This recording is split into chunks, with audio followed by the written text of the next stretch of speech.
Di episode kemarin kita sudah tahu kalau Seon bertarung melawan Tang Sokgun. Kalian penasaran dengan kelanjutan ceritanya? Jadi, tanpa berlama-lama, kita langsung saja ke ceritanya. Kita dilihatkan dengan Tak Sokgun berkata, "Seperti yang aku duga, kamu adalah seorang master yang luar biasa. Jujur, aku bahkan tidak yakin apa aku bisa menang melawanmu. Terima kasih atas pujiannya. Diam, aku tidak memuji orang sepertimu. Tapi kamu akan jadi musuh sempurna untuk mengetes racun surgawi." Dengan tiba-tiba, Tang Sokgun merobek tangannya sendiri. Seon bergumam, "Aku tidak menyangka ini menyimpan racun surgawi di dalam tubuhnya sendiri." Tang Sokgun pun langsung mengeluarkan racun surgawinya. Tang Sokgun berkata, "Penelitianku selama ini, racun terkuat di bawah surga. Inilah racun surgawi." Dengan tiba-tiba, Tang Sokgun langsung menyerang Seon. Kita beralih di tempat para murid yang masih bertarung melawan bawahan Tang Sokgun. Jang Sam berkata, "Sekarang hanya kita berdua. Bahkan walaupun kita mengamankan reliknya, tidak ada jalan keluar. Kelihatannya murid Raja Pedang itu sudah mati. Atau mungkin dia melarikan diri. Tidak mungkin. Sekarang cepatlah ambil reliknya. Kita sudah mengamankan reliknya." Dengan tiba-tiba para prajurit Tang Sokgun meletakkan senjata mereka. Dan juga para prajurit Tang Sokgun tiba-tiba berlutut. Nam Gong Seol berkata, "Apa kalian menyerah hanya karena kami mengambil satu relik? Pasti ini sangat berarti bagi mereka." "Tidak, aku rasa itu karena alasan lain. Lihat ke arah sana. Kelihatannya semua sudah terselesaikan." Kita beralih di tempat Tang Sokgun. Di sekitar tempat Tang Sokgun, tumbuh-tumbuhan dan hewan-hewan di sana langsung mati karena racun surgawi milik Tang Sokgun. Tang Sokgun berkata, "Ini sudah berakhir. Kekuatan yang sungguh luar biasa. Benda itu yang disebut dengan racun surgawi. Luar biasa. Itu senjata terakhirku. Dengan semua kekuatanku, ditahan dengan sangat mudah.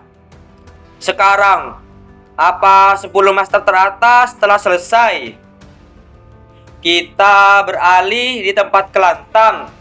Di sana Tang Sokgun sudah ditahan. Seon berkata, "Besi seperti ini bukannya bisa kamu hancurkan kapanpun kamu mau. Apa mungkin kamu menebus kesalahanmu karena telah mengkhianati klanmu? Yang dikhianati itu aku.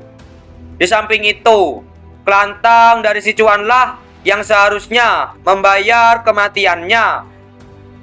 Lantas kenapa kamu tidak melakukan sesuatu? Karena aku kalah padamu. Jadi sekarang aku hanya menunggu penghakimanmu." "Penghakiman ya? Gimana kalau aku memintamu untuk menjadi bawahanku? Aku lebih milih mati daripada merasakan penghinaan seperti itu. Kalau begitu, bagaimana dengan sekutu? Aku akan memberikanmu beberapa waktu untuk memikirkannya.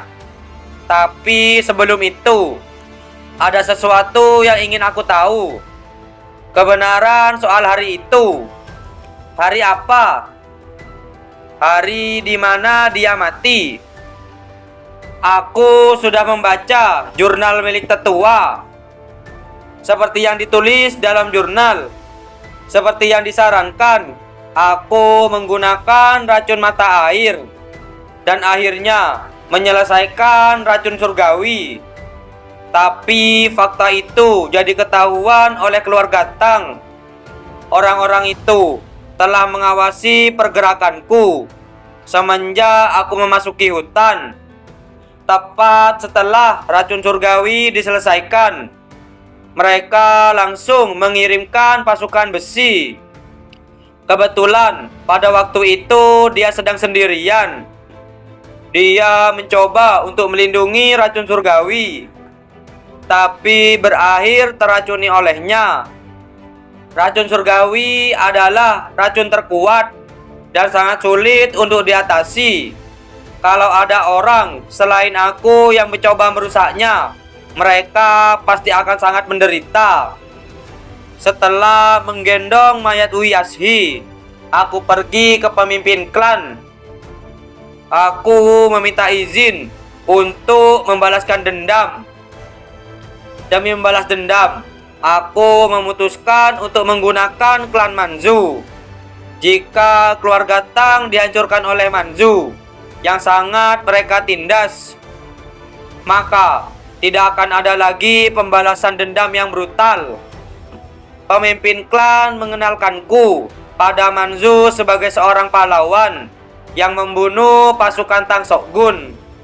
Dia mewariskan posisinya kepadaku. Sebagai pemimpin klan, aku mengajarkan teknik pembuatan racun dan seni bela diri pada Manzu.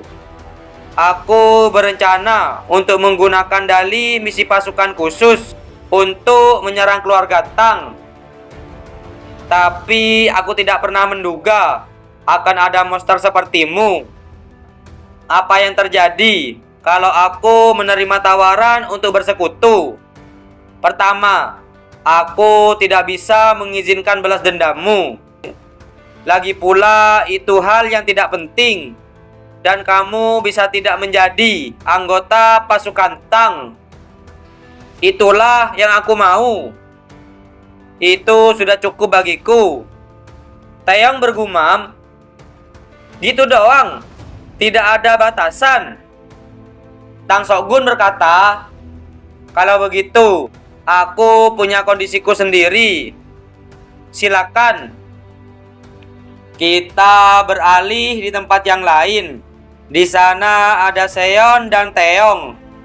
Taeyong berkata, perjalanan non-agresi antara keluarga Tang dan Manzu. Sebagai tandanya, pemimpin Manzu akan dijadikan sandera oleh aliansi Murim. Dengan kondisi itu, markas besar mungkin tidak akan keberatan. Tidak buruk untuk misi pertama sebagai petugas pasukan khusus kan? Tapi tetap saja, bukankah kebenaran seharusnya diungkapkan? Wanita itu Uyashi. Sudah jelas kalau dia mendekati pasukan Tang Sokgun dengan niat untuk mencuri racun surgawi. Bahkan master dari racun itu sendiri mungkin tahu hingga suatu titik. Tapi kalau kebenaran itu menodai ingatan mengenainya, dia mungkin tidak mau tahu lebih dari itu. Dia hanya ingin mengenang ingatan dia sebagai wanita yang mencintainya. Ayo pergi! Dan akhirnya para murid dan Taeyong mulai kembali ke sekte mereka masing-masing. Kita beralih di sekte vulkanik. Dengan tiba-tiba ada seseorang yang datang di sekte vulkanik. Penjaga di sana berkata, "Kamu siapa? Apa Shinwo di sini? Siapa kamu? Berani menyebut nama tetua? Apa kamu tahu di mana kamu berada?" Dengan tiba-tiba, orang yang baru datang itu sudah menyiapkan sebuah serangannya. Dan dia langsung memotong pintu masuk sekte vulkanik. Kita beralih di tempat Lee Seong yang sedang berlatih.